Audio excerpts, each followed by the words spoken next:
Now, why did I do that? Why would I throw out a perfectly good sword for this one? Even though I'm sure most of the people watching this video would have done the same thing. So why is that? What is it about this sword that makes it so much more enticing and desirable than any other sword? And I know for some of you watching at home, you could say, well, of course, this is Glamdring, the sword of the High King of Gondolin, later wielded by Gandalf. That exact thought experiment is what led me to make today's video. What exactly is it about Glamdring that makes it an iconic sword? And on a much larger scale, what is it about any fantasy weapon that makes them instantly recognizable and stand out from the rest? Is it just the look? The name? Is it perhaps the history or lore behind the weapon? Or maybe it's a combination of all three.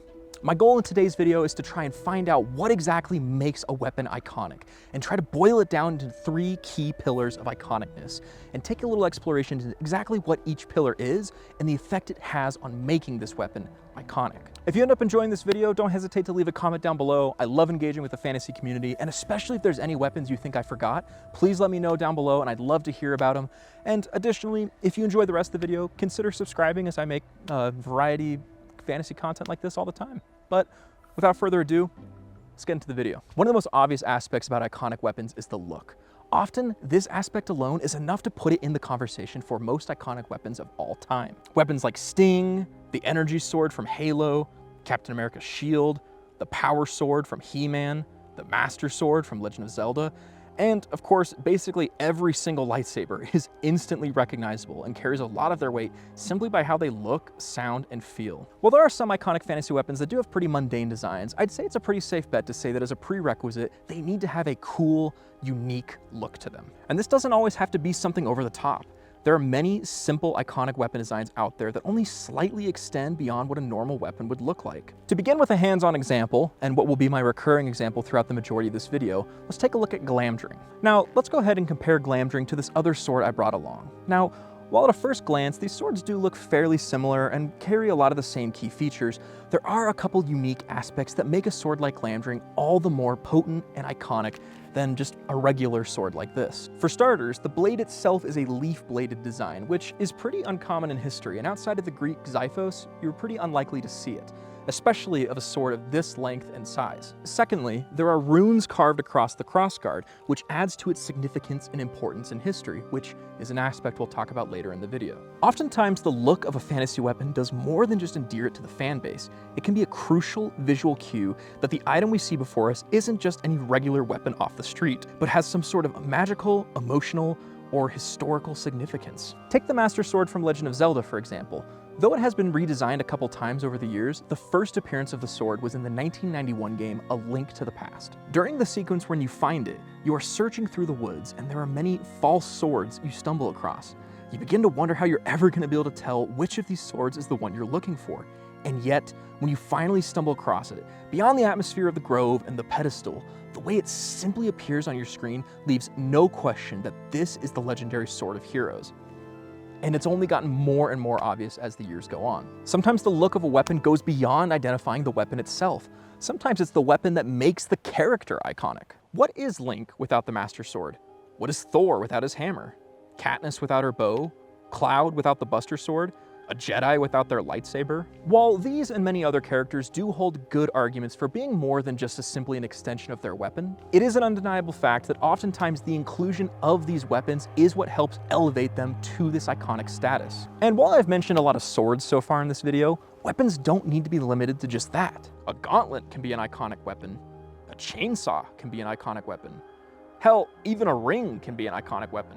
And in more than one way. There's also a whole other can of worms you can get into once you start talking about guns, but for the purposes of this channel and my focus on fantasy, I'm gonna kind of try to steer away from that with just the occasional dip into sci-fi. But all this being said, it is clear that the way a weapon looks plays a massive part in helping make it iconic. Now, to harken back to my physical prop, I think we can definitely say it checks that box. But what are the other factors of iconicness? Well, let's talk about that. If you want to make an iconic weapon, you're going to need an easy way to control the spread of conversation about it. And no method is more rest assured than to give your weapon a super cool name. To quote the author George R.R. Martin, all the best swords have names. In some stories, even the minor, unimportant weapons have names. Not to sound like a broken record here, but to go back to Lord of the Rings, we have a weapon like Hatafeng. Now, this weapon is of incredibly minor importance in the story of Lord of the Rings, and in fact was actually an original creation for the films. But because it has a cool look, step one, and it has its own unique name, this weapon not only gets its own wiki page, but is also a popular collector's item. Now, let's take a look at another weapon made up for the films, Madril's sword. Now, for most of you who are probably saying, who is Madril?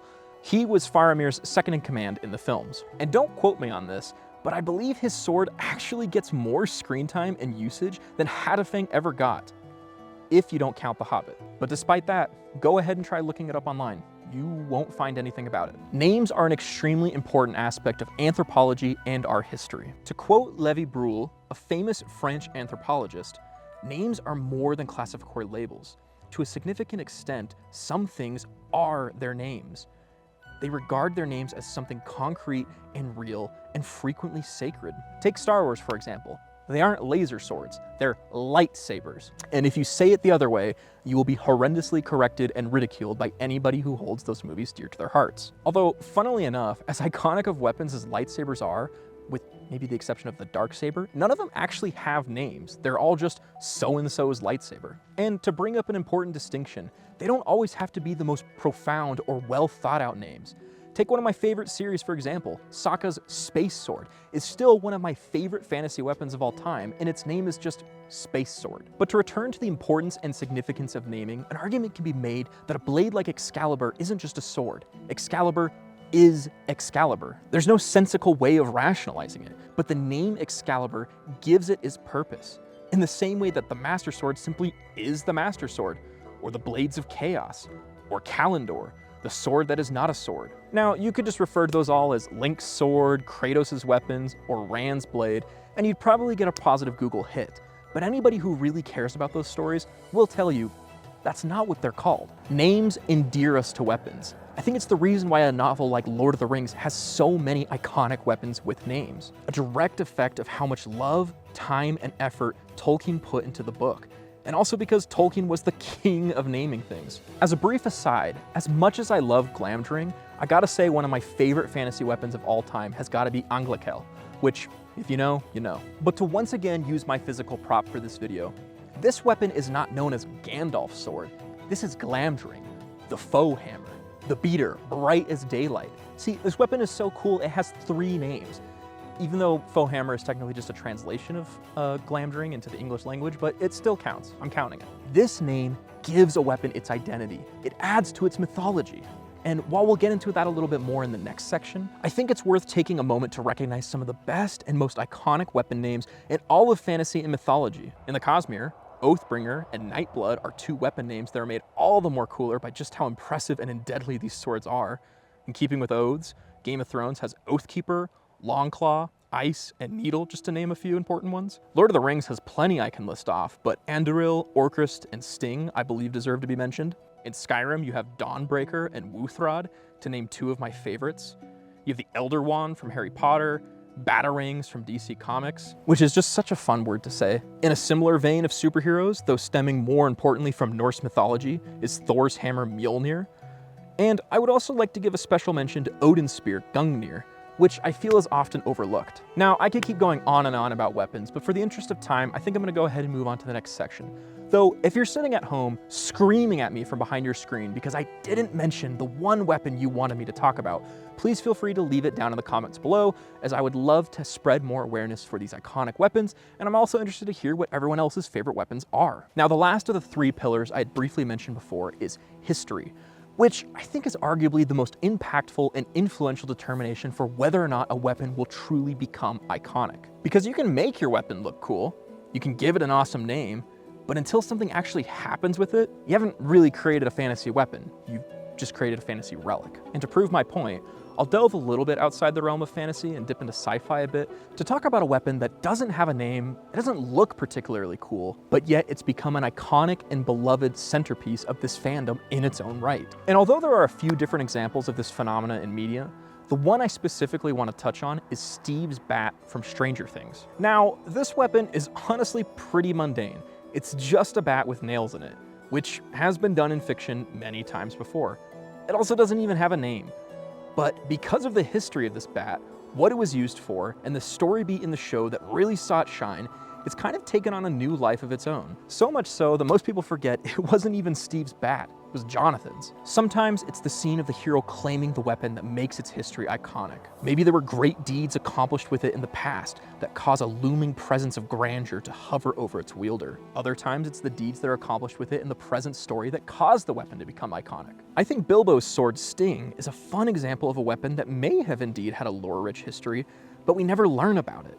Instead, the sword becomes iconic because of the many deeds Bilbo and then Frodo achieve with it. In a continuation of that thread, I think a really good and easy way to make a weapon iconic is through the famous passing of the torch moment. If you watch or read a lot of fantasy, these scenes are all over the place. Rand receiving the heron-marked blade from his father, Turin taking up Anglakel after mistakenly slaying the blade's master, Harry and then later Neville receiving the sword of Godric Gryffindor, Anakin's lightsaber, which has been passed around the galaxy who knows how many times at this point. And of course, one of the most famous moments, and a personal favorite of mine, the moment when Aragorn takes up the reforged shards of Narsil and proclaims them Andúril, the Flame of the West. Regardless of whether the history of the weapon is set in the past, present, or future, no good weapon is complete without these great deeds. I would once again argue that it is the most important step if you are truly setting out with a desire to create an iconic fantasy weapon of your own. And for a third and final time, I will once again enlist the help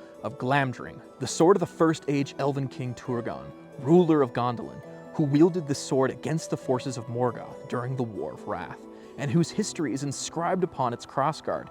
Glamdring, the sword that fell into shadow when Turgon was slayed and was carted off by orcs and lost for thousands of years, before later being discovered by chance in a troll horde by Gandalf the Grey, emissary of the Valar. Glamdring, the sword that would then be wielded by Gandalf throughout the rest of the quest for Erebor, which would be used to slay the Goblin King under the tunnels of the Misty Mountains, which would then be used against the hordes of the goblins and wargs in the Battle of the Five Armies, would later go on to be wielded in a moment of great peril against Durin's Bane, a Balrog of Morgoth. Through the wielding of Glamdring, Gandalf would slay this foe at the cost of his own life as well, only to then be re-embodied through the will of Eru Ilúvatar, who then not only made sure to carry Gandalf's body to Lothlorien via eagles, but also made sure to retrieve his sword as well, so that he could wield it once again. And he did so, up until the destruction of the ring and the ultimate defeat of Sauron. And that, my friends, is why I would be so hasty to pick Glamdring over any regular weapon. Now, we've spent this whole time talking about the elements of what makes a fantasy weapon iconic, and now we've come to it at last, the end of the video. So that begs the question, what is it that makes it iconic? In my opinion, it is indeed a combination of the look, name, and history of a weapon. But the actual formula of it, I believe, is a little more complicated. With many things in fiction, I'm not sure there's exactly a one-size-fits-all kind of definition here, and would honestly say that not every pillar is always required to make a weapon certifiably iconic. It could be a complex interplay between the pillars, where if you put a lot of emphasis on one category, you can make up the difference of another lacking category. Kind of like those images you see online of the time, money, energy charts. But if you're ever trying to gauge whether or not a weapon you like is truly seen as iconic in the public eye, as funny as it sounds, I think a really good indicator is honestly by how readily available it is to purchase online. Maybe it's just me, but I feel like this is a great way of telling whether or not a weapon has made it to the big leagues, so to say. I mean, take Glamdring, for example. This isn't even the only version of it you can buy online. Not that I bought this one online, I found it in a magical glade.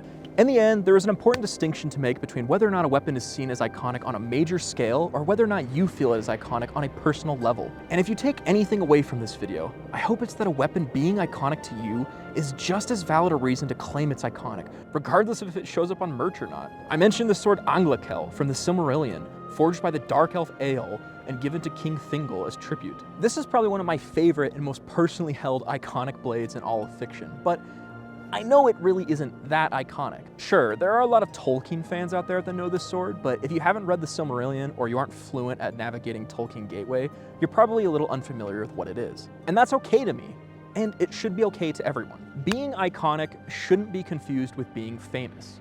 To go all best man speech on you guys, the Oxford Dictionary defines iconic as relating to or the nature of an icon, regarded as a representative symbol or as worthy of veneration. Meaning that if it is worthy of veneration to you, that's really all that should matter in regarding whether or not a weapon is truly iconic. On that note, I would love to extend the invitation to once again continue the story in the comments below. What are your favorite, most iconic weapons? What are the ones everyone should know and I foolishly forgot to include? What are the ones that no one but you knows and you're dying to spread awareness about? What are the personal weapons you've created for a tabletop RPG, book, or short story? Please let me know down below, and if you enjoyed the rest of the video, consider subscribing. But until then, that's all for me. Take care, and thank you for watching.